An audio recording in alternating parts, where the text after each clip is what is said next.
Lockdown के दायरे जैसे जैसे बढ़ रहे हैं, सरकार की तरफ से वैसे वैसे छूट भी दी जा रही है।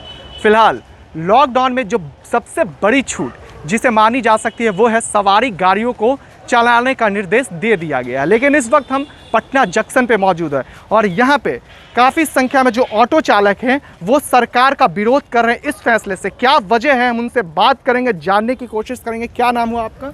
मेरा नाम पप्पू यादव है, अध्यक्ष ऑटो रिक्शा चालक संघ। जी, आप लोग प्रदर्शन क्यों करें, क्या समस्या है? देखिए, हम लोगों के पास तो समस्याओं का तो अंबार लगा हुआ है। हम लोग पिछले 2 महीनों से लगातार सरकार से ये मांग कर रहे हैं कि हम लोग रोज़ कमा कर खाने वाले व्यक्ति हैं, हम लोग का रोज़गार ठप हो गया है। ऐसी परिस्थिति में हम लोगों को आर्थिक सहायता और राशन की ज़रूरत है, लेकिन सरकार अभी तक हम लोगों की मांगों पर विचार नहीं की। अभी जो है सरकार की तरफ से एक निर्देश आ गया कि आप लोग को ऑड इवन के तहत गाड़ी का परिचालन करना है। हालांकि अगर एक नागरिक के दृष्टिकोण से हम समझें तो ऑड इवन के तहत सोशल डिस्टेंसिंग के दृष्टिकोण से ये अच्छा है, लेकिन अगर एक ऑटो चालक के दर्द के रूप में अगर आप हमसे जानना चाहते हैं तो हम लोग, मार्केट खुला हुआ नहीं है, सरकार से कोई सहायता हम लोगों को नहीं मिली है। हम लोग सड़क पर ऑटो लेकर आएंगे, किनको बैठाएंगे, किनको लेके जाएंगे, हमारा किराया कितना होगा?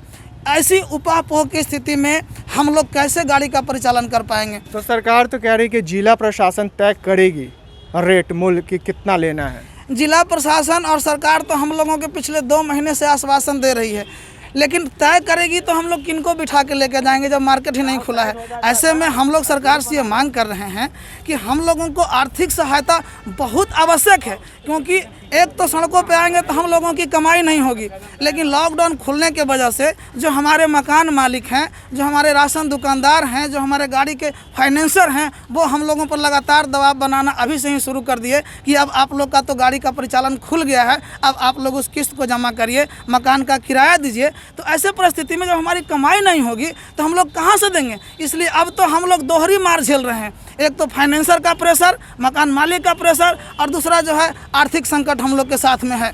तो हम लोग सरकार से ये मांग कर रहे हैं कि पहले हम लोगों की मांगों को सुनी जाए, हमें लोन दिया जाए ताकि कम से कम उस लोन के माध्यम से भी हम लोग अपने कर्जे को चुका सकें, हम लोगों को आर्थिक सहायता दिया जाए। साथ ही जो देखिए कि अभी चालू हो गया, हम लोग सरकार से भी डिमांड कर रहे हैं कि इस लॉकडाउन पीरियड में जिन गाड़ियों का कागजात फेल हो गया है उन्हें अगले 3 महीने तक वैध माना जाए, क्योंकि हम लोग इस सिचुएशन में नहीं है कि अभी लॉकडाउन खुलते ही हम लोग अपने गाड़ियों का कागजात अप टू डेट करवा पाएंगे। तो सरकार को इस बारे में सोचना चाहिए। हमारा विरोध जायज़ है, हमारी मांग जायज़ है, लेकिन सरकार सुन नहीं रही है। अच्छा, ये बताइए, गाड़ी पे जब लोग आएंगे 2 की संख्या में बैठाना, उसमें भी आपको डर लग रहा है क्या कि कस्टमर उतना पैसा नहीं दे पाए? कस्टमर उतना पैसा नहीं दे पाएंगे और 2 सवारी ले जाने में जो है कि पैसा नहीं आ पाएगा, उतना का मेरा पेट्रोल ही जल जाएगा, तो रिकवरी नहीं हो पाएगी ना। चलिए, रिकवरी नहीं हो पाएगी, ये भी समस्या आपको लग रहा है कि कस्टमर उतना पैसा नहीं दे पाएंगे।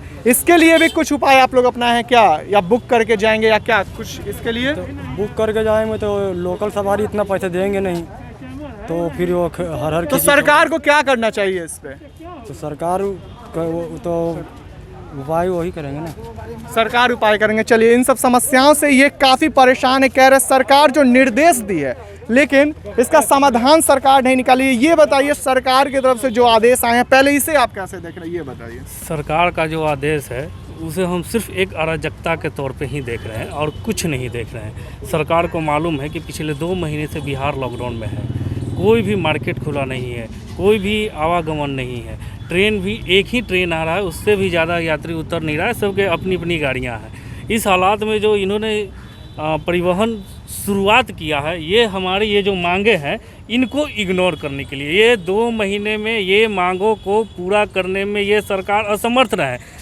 इन्होंने देखा कि ऑटो चालकों को अब 2 महीने का राशन, 10,000 रुपया और बैंक लोन सरकारी गारंटी पे हमको देना पड़े, इन चीज़ों से छुटकारा पाने के लिए ये लॉकडाउन को हम खोलते हैं। वो सड़क पे आप जाइए और अपना ज़िंदगी, अपना खतरा खुद अपने दांव पे लगाइए। अच्छा, सरकार से मांगे क्या है? हमारी सर्व मांगे ये है, आप पहले तो आप 2 महीने से हम लोगों को घर पे बिठा दिए हैं, पहले तो आप हमारी राशन जो 3 महीने 6 महीने का आप मेरे घर पे राशन पहुंचाइए। उसके बाद जो हमारी आर्थिक स्थिति ख़राब है, 10,000 रुपया हम लोगों की आर्थिक सहायता दीजिए। और सरकार की अपनी गारंटी पर, सरकार अपनी गारंटी पर हमें 1 लाख का लोन दिलवाए, ताकि हम बच्चे का स्कूल फीस भर सकें, मकान का किराया भर सकें, गाड़ी का EMI भर सकें। ऐसे तमाम आम ज़रूरतों चीज़ को हम पूरा कर सकें। मांगे अगर नहीं पूरी होगी, आगे का कदम क्या होगा? आगे हम लोग कल से भूख हड़ताल पर बैठ रहे हैं। ये सरकार सिर्फ ऑटो चालू किया है हम लोगों को आंदोलन को गुमराह करने के लिए, लेकिन हम सरकार के झांसे में नहीं आएंगे। हमारी मांगे आप पूरी करिए, उसके बाद ही आपकी बातों पर हम विचार करेंगे। कल से 21 और 22 तमाम ऑटो चालक और संगठन भूख हड़ताल पे बैठेंगे। कहाँ, यहीं बैठेंगे आप? जी हाँ, यहीं पे बैठेंगे। सोशल डिस्टेंसिंग का पालन करते हुए, सामाजिक दूरी बनाते हुए, सरकार के दिशा निर्देश अनुसार हम लोग सामाजिक दूरी बनाकर स्वतः अपने गाड़ी पर, अपने ऑटो पर, अपने ऑटो स्टैंड में भूख हड़ताल पर बैठेंगे। चलिए देखिए, एक शख्स के हाथों में, यहाँ पे देखिए जो ऑटो ड्राइवर, इनके हाथों में हम इतना टैक्स भरते हैं फिर भी भूखे मरते हैं। क्या भूखे मर रहे हैं आप? एकदम मर रहे हैं। खाने के लिए कौन पूछ रहा है? सरकार का भी पूछा है आपसे आके? तो सरकार तो कह रही है कि हम तो निर्देश दे चुके हैं। क्या निर्देश दे अब मिलेगा, अब टैक्स सब मिलेगा। नहीं, वो बोल रहे सवारी चलाने का आदेश हम दे चुके हैं। गाड़ी चलाने की जहां आदेश मिला है, कहा गया है कि 2 पैसेंजर लेकर जाना है। अब भाड़ा अभी तय नहीं किया गया है, तो जो 10 रुपया पहले भाड़ा था, अगर हम 20 रुपया में अगर हम गांधी मैदान जाते हैं तो हमारा तेल जलता है 25 रुपया का, तो क्या हमें फ़ायदा हो रहा है कि लॉस हो रहा है? ये सरकार से हम पूछना चाहते हैं। सरकार ये कह रही कि हम भी मूल्य जो निर्धारित तय करेंगे वो हम बताएंगे। अभी तक आप लोगों को पता लगा है? अभी कुछ कोई पता बताया है? कोई नहीं बताया है। कोई आपसे बात करने आया है? कोई नहीं आया है। सिर्फ सरकार आदेश दे दिए, लेकिन समस्याएं आप लोगों की और बढ़ गई है। बढ़ गई है, बहुत बढ़ गई है। अभी बाल बच्चा हमारे 2 महीना से कर्ज लेकर हम खा रहे हैं। सरकार का भी देखने आया है हमको कि ऑटो वाला कैसे खा रहा है? ना BPL कार्ड है, ना हरा कार्ड है। कर्जा लेकर हम जो है से कि खा रहे हैं, बाल बच्चा को खिला रहे हैं। कभी सरकार पूछा हमसे आके, कभी टेम्पो वाले से कि तुम कैसे खा रहे हो? सरकार आप लोगों को सिर्फ गुमराह कर रही है। गुमराह कर ही रहे हैं, इसलिए कि आज से मालूम चला कि गाड़ी चलेगा। हम लोग आए यहाँ गाड़ी चलाने के लिए 4 बजे भोर में। बताइए, घर पर रहते थे तो 2 रोटी भी खा लेते थे सूखा वगैरह, लेकिन 4 बजे भोर में उठ के हम आए हैं पटना जंक्शन पर। अब बताइए कि अभी तकला मेरा गाड़ी खड़ा है, हम 1 रुपया के भी काम नहीं किए और अभी तक खाना भी नसीब नहीं हुआ है।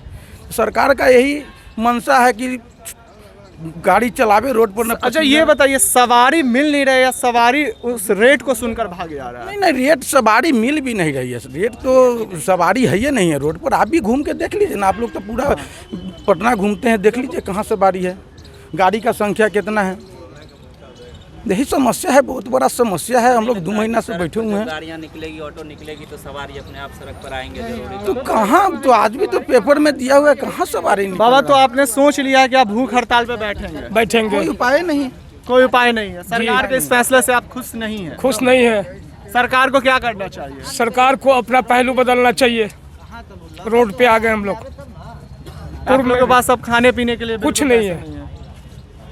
जो भी था खत्म हो गया। चलिए, ये सारे ऑटो ड्राइवर हैं, इनका साफ कहना है कि सरकार अगर हमारी मांगे पूरी नहीं करती है तो हम भूख हड़ताल पे बैठेंगे, और सरकार सिर्फ हमसे पीछा छुड़वाने के लिए इस तरह का फैसला ली है। ऐसे ही तमाम अपडेट्स आपको HS बिहार देते रहेगा। HS बिहार के साथ बने रहें। अभी के लिए फिलहाल इतना ही। नमस्कार।